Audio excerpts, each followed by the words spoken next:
3 new episodes of Better Late Than Single just dropped, and we're left wondering, who wins Jisu's heart in the end? Is it really true that Jeongmok has never dated before?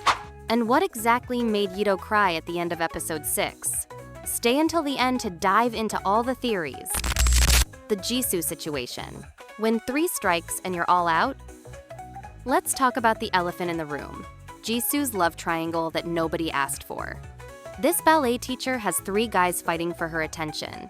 And honestly, she should just stay single because this lineup is questionable at best. First up, we have Sang-ho, who viewers are calling the delusional loser. And honestly, I can't disagree. This man only started paying attention to Jisu when he saw other guys were interested. Just the day before, when he first met Miji, he said she was his #1 option because they're from the same hometown. But then the next day, when he found out Sang-ho also liked Jisu, suddenly he's back to liking Jisu. That's not romantic. That's just competitive male ego at its finest. And when Jisu was super polite about letting Sang-ho know she was only focusing on Seungli and Hyunku, this man still continued pursuing her, delusionally thinking she was actually glad to see him. Honestly, Sang-ho has some really innovative thought processes that are probably a major reason he's been single all this time. And don't even get me started on Hyunku. Okay, maybe calling him clingy is a bit harsh, but viewers are right. Instead of being confident and giving her space, he's needy, overly caring, and desperate. That's not attractive. That's concerning. Although by the end of episode 6, we see Jisu still considering him as one of the 2 guys she's thinking about, and she opened up to him about her anxiety issues, so Hyunku still has a chance. Then there's Seungli, who somehow turned a romantic date into a testosterone-fueled competition with Sang-ho.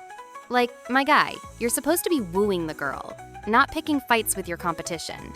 The fact that he at least apologized quickly when Jisu told him she didn't have fun definitely helped him recover some points he had just lost. And when Jisu told Seungli about her anxiety, he joked about it like it wasn't a big deal and made her feel comfortable. Up until now, the score seems to be most in favor of Seungli. Min-hong, the unexpected MVP we all need.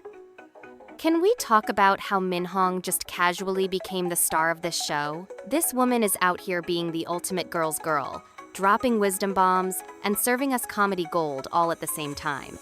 Her line about not just counting chickens before they hatch, but building a whole farm for them? Iconic. The way she supports other women, even her competition. She even became friends with and supported Jae-yoon. Chef's kiss. She's the friend we all need.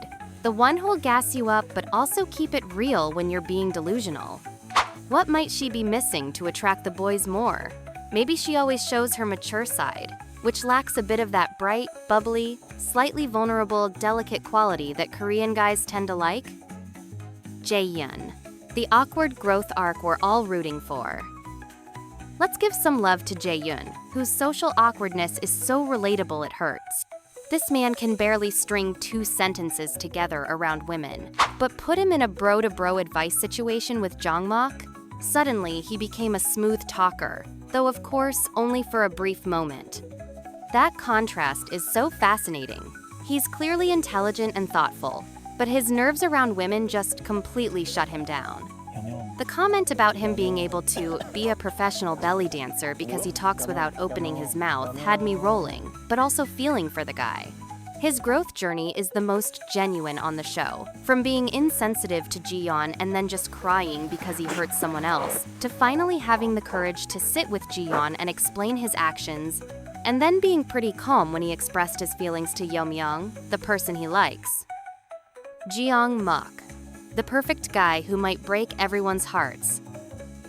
Now let's discuss Jeongmok, who is literally too perfect to be real. This man is smooth, consistent, thoughtful, and knows exactly what to say. One comment that stuck with me. There's no way Jeongmok hasn't been in love before. This guy knows how to talk, how to act. He's a total dark horse. And honestly, they're not wrong.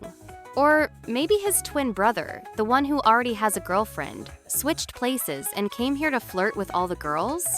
I'm just kidding. I just watched Our Unwritten Soul recently. Yeomyong was very brave when she tried to have a private conversation with Jeongmok. The rooftop confession scene had chemistry according to many viewers, but with Yeomyong going back to her room crying after this encounter. Plus, Jeongmok clearly showing on his date with Yido that he only wants to date one person. I think the Jeongmok-Yeomyong love line will be difficult to develop. Plus, from my experience watching Korean dating shows, it's pretty hard for a girl to win the heart of a guy who's the only looking at one person from start to finish type. To compare, Yeomyong is in a situation similar to Ha-nul from Heart Pairing, trying to win Ji-min's heart when he was consistently focused on Jaeyeon from beginning to end. The love line between Jeongmok and Yido is being loved by viewers for Jeongmok's smoothness and Yido's natural, cute, slightly awkward charm. It's great that Yido has gotten over her crush on Seungli that once made her so sad. The cliffhanger that has me shook. What's making Yido cry? Okay, let's talk about that preview that has everyone spiraling. Yido crying? The same Yido who seemed to be building something real with Jeongmok? Netflix really said, let's traumatize the viewers with that cliffhanger. First, about what Yido says. According to many native Korean speakers, that line means, you, to me, who are you to? Not about they, like Netflix's translation suggests. Here's the theory the community is discussing. Either Jeongmok wavers and breaks Yido's heart, or some girl steals a date, hurting Yido. The suspects who might make Jeongmok waver or steal Yido's date are thought to be Yeomyong or Jisu. There's even a wilder theory that Jeongmok has a family emergency and has to leave the show, though I think the possibility of this is pretty low. Final thoughts. Speaking of Miji and Sungchan, viewers are already writing them off as too late to make a real impact. And honestly, I kind of agree. By episodes 4 to 6, the main connections are already forming. These two are walking into established dynamics and trying to shake things up, but the emotional investments are already there. Here's what's brilliant about Better Late Than Single. It's not just about finding love. One viewer perfectly captured it.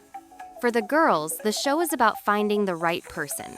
For the guys, it's about personal growth and maturing. So, what do you think? Who do you think Jisu will choose? And most importantly, what the hell is going to make Yido cry like that? Drop your wildest theories in the comments because I need to know what you're thinking.